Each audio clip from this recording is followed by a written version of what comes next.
तिवारी जी को प्लीज लाइए एक बार तिवारी जी को लाइए। शामिल होना चाहते हैं विजय शंकर तिवारी जी, बहुत इंपॉर्टेंट पॉइंट यहाँ पर उठाया है दानिश कुरैशी जी ने, इसका मैं चाहता हूं कि आप तर्कों के साथ जवाब दे दीजिए प्लीज। आवाज स्वामी जी की 1 मिनट कम करिए। तिवारी जी प्लीज तर्कों के साथ जवाब दीजिए इसका।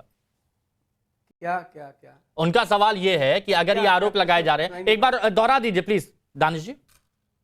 देखिए, मैं तिवारी जी मैं ये पूछना चाह रहा हूं कि जो आरोप ये लग रहे हैं कि भाई गरबा के पंडाल के अंदर में कोई मुस्लिम अगर जाता है तो उसको रोकना चाहिए, अच्छी बात है, रोकना ही चाहिए, मैं इसके पक्ष में ही हूं। लेकिन अगर सिर्फ वहीं पे ये घटनाएं घट रही हैं तो इसको खत्म कर दिया जाए, ये तो समझ में आता है। अब ये तो स्कूल में, कॉलेज में, प्रशासनिक जितने भी दफ्तर हैं उन तमाम में, कहीं पे ट्रैफिक पुलिस में और तमाम प्रशासनिक जितनी भी जगह है, तमाम जगहों पर आपको सीधे मेल और फीमेल इंटरेक्ट करते दिखाई हुए पड़ेंगे। हाँ, तो क्या देश में दो तरीके का विभाजन कर दिया जाए? दो तरीके का विभाजन कर दिया जाए, हो गया सवाल। एक तरफ मुसलमान रहेगा, दूसरी सवाल हो तरफ गया, रहेगा। समझ गए वो। दोनों में अंतर है। हाँ। एक मिनट, हाँ, दोनों शासन और सामाजिक दोनों में बड़ा अंतर होता है। मैं कहता हूं, मैंने एक प्रश्न किया था दानिश भाई, आप बताइए, आपके यहाँ नृत्य मना है, आपके यहाँ संगीत मना है, आप देवी देवताओं के भजन नहीं गा सकते हैं, ये सब कुछ नहीं कर सकते हैं, आप योग नहीं कर सकते हैं, आप तिरंगे को नमन नहीं कर सकते हैं, आप राष्ट्रगान नहीं गा सकते हैं, आप भारत माता नहीं कर सकते हैं, आप नमन नहीं कर सकते हैं, तो फिर गरबा में क्यों जाना?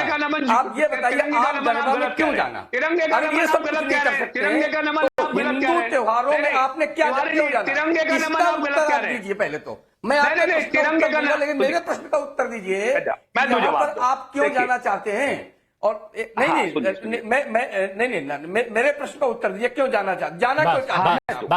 आप क्यों नाम बदल कर जाना चाहते? ओके, बताइए क्यों जाना चाहते? 30 सेकंड में। अच्छा, जवाब सुन लीजिए, सुनिए। देखिए, नहीं दानिश कुरैशी जी, नाम बदलकर अगर कोई आता है तो आपत्ति होनी चाहिए, और जैसे वो काजी साहब ने एक फरमान जारी किया कि भैया मत जाइए, तो आप इससे सहमत हैं? हाँ, देखिए, आपत्ति तो हर उस बात पे होनी चाहिए कि दूसरे किसी भी व्यक्ति को कोई आपत्ति करता है तो वो, मैंने आपको बताया ना कि मारने वाले भी हिंदू संगठन के लोग थे और पीटने वाले भी हिंदू संगठन के लोग थे। उसके बाद पुलिस ने जो पीटा है गांधीनगर में, वो भी उसी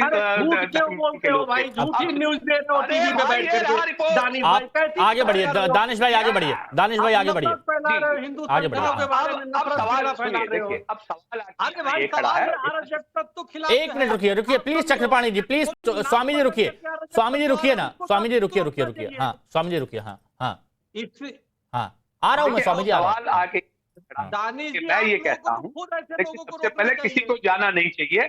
जैसा कि फाजिल भाई ने कहा, बिल्कुल अच्छी बात कही कि जहां आपको निमंत्रण नहीं है वहां आपको जाना ही चाहिए, और मजहबी तौर पे तो बिल्कुल भी नहीं जाना चाहिए, हमें तो कोई शौक नहीं है। लेकिन फिर भी मैं आपको एक बात कहूं कि गुजरात में बहुत सारी जगहों पर स्टेट ऑर्गेनाइज गरबा के प्रोग्राम होते हैं, और उन गरबा के प्रोग्राम में किसी तरीके की कोई पाबंदी नहीं लगाई जा सकती, क्योंकि वो स्टेट स्पॉन्सर है, राज्य सरकार के प्रोग्राम है। दूसरे राज्यों का तो मुझे नहीं पता, शायद झांसी का, यूपी का जो कह रहे हैं या और किसी राज्य का कह रहे हैं, लेकिन अगर स्टेट स्पॉन्सर प्रोग्राम है तो मैं दावे के साथ कहता हूं कि वहां किसी भी प्रकार की कोई स्वामी अमृतानंद जी की जाएगी। स्वामी अमृतानंद जी, चाहे क्रिश्चियन समाज का आपको हो, भी आपत्ति है स्वामी अमृतानंद जी? मुसलमान हो, कोई भी हो, क्योंकि सुनिए, नहीं मैं समझ गया आप। हाँ जी दानिश भाई बहुत देर से मैं बैठा हूँ। बोलिए। हाँ, फाजिल अहमद, जियादी भाई, दानिश भाई और ये हाजी नजीम खान, इनको सब लोगों को भारत माता की जय बोलने से दिक्कत है। बोलिए जय माता दी तो इनका धर्म खतरे में चला जाएगा। ये सब चीज से इनको दिक्कत है, लेकिन अलतकिया करने में ये लोग माहिर होते हैं। पूरा का पूरा ये भारत माता की जय बोलने में दिक्कत हो जाएगी, जय माता दी बोलने में दिक्कत हो जाएगी, गरबा करने में, गरबा में जाए क्यों? हमारे भजन में, अगर ये हमारे भजन में जाना चाहते हैं तो बोलिए किस मस्जिद में हमको हनुमान चालीसा रखना है, किस मस्जिद में हम देवी जी का प्रतिमा बैठा करके हम देवी जागरण करवाएं, बताओ ये क्या दिक्कत क्या है इनको? लेकिन ये लोग अच्छा मेरे को एक बात बताइएगा स्वामी अमृतानंद जी, स्वामी अमृतानंद जी एक बात बताइएगा। एक सवाल आज ऐसे ही आया सोशल मीडिया पर, किसी ने एक सवाल पूछा कि ठीक है वहां पर मुसलमानों की एंट्री पर बैन चाहते हैं, आप भी चाहते हैं कि जब गरबा पंडाल होते हैं वहां पर मुसलमान ना आए, लेकिन मेरे को एक बात बताइए, जो सवाल पूछा गया कहीं पर मेरे से, मैं आपके सामने रख रहा हूं कि अगर कोई डीजे वाला, अगर वहां पर टेंट लगाने वाला, अगर पंडाल या कारपेट बिछाने वाला, अगर वो मुसलमान है और वहां पर वो पूरी व्यवस्थाएं देख रहा है, वहां पर वो मौजूद है, तो फिर क्या?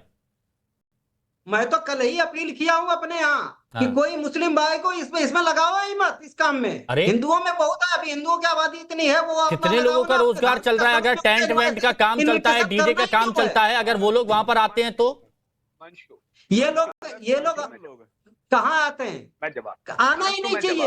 मैं इसका माकूल जवाब। हाँ भाई हमारे देवी उपासना में, हमारे राम उपासना में, भगवान कृष्ण उपासना में क्यों आना चाहते हैं? अच्छा तो एक बात बताइए स्वामी अमृतानंद जी, आप तो बहुत विद्वान है, आप तो बहुत महान है, आप तो बहुत विद्वान है, महान है। मेरे को ये बताइए, अयोध्या का तो आपको याद होगा, अयोध्या में आपको आज भी पता होगा कि राम जी की जो मूर्ति है, जब वहां पर पूजा पाठ होती है तो वहां पर फूलों का सेहरा कौन बनाते हैं? मुस्लिम परिवार बनाते हैं ना वहां पर।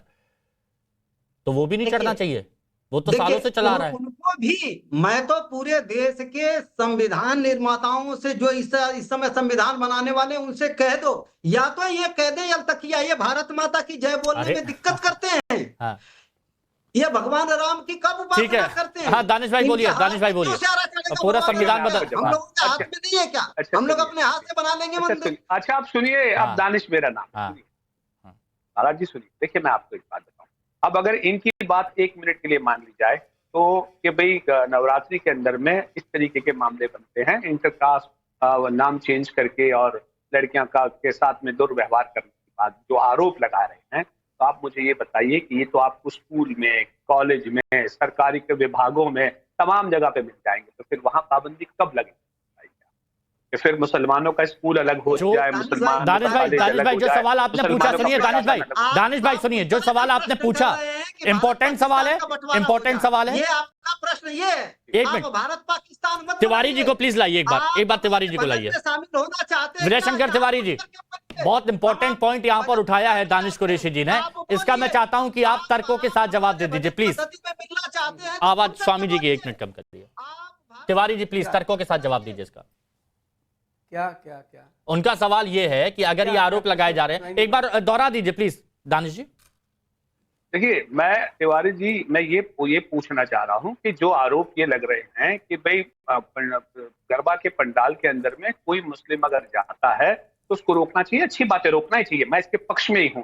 लेकिन अगर सिर्फ वहीं पे ये घटनाएं घट रही हैं तो इसको खत्म कर दिया जाए, ये तो समझ में आता है। अब ये तो स्कूल में, कॉलेज में, प्रशासनिक जितने भी दफ्तर हैं उन तमाम में, कहीं पे ट्रैफिक पुलिस में और तमाम तरह का प्रशासनिक जितनी भी जगह है, तमाम जगहों पर आपको सीधे मेल और फीमेल इंटरेक्ट करते हुए दिखाई हुए पड़ेंगे। तो क्या देश में 2 तरीके का विभाजन कर दिया जाए? 2 तरीके का विभाजन कर दिया जाए, एक तरफ मुसलमान रहेगा, दूसरी तरफ हिंदू रहेगा। समझ गए वो।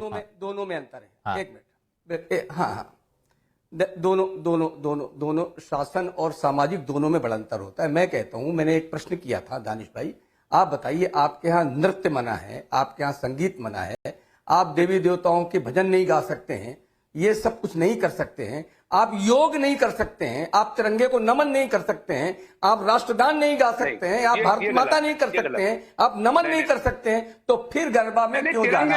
आप ये बताइए, आप गरबा में क्यों जाना? अगर ये सब कुछ नहीं कर सकते हैं तो हिंदू त्योहारों में आपने क्या क्यों जाना? इसका उत्तर दीजिए पहले तो। मैं आपके लेकिन मेरे प्रश्न का उत्तर दीजिए, आप क्यों जाना चाहते हैं? और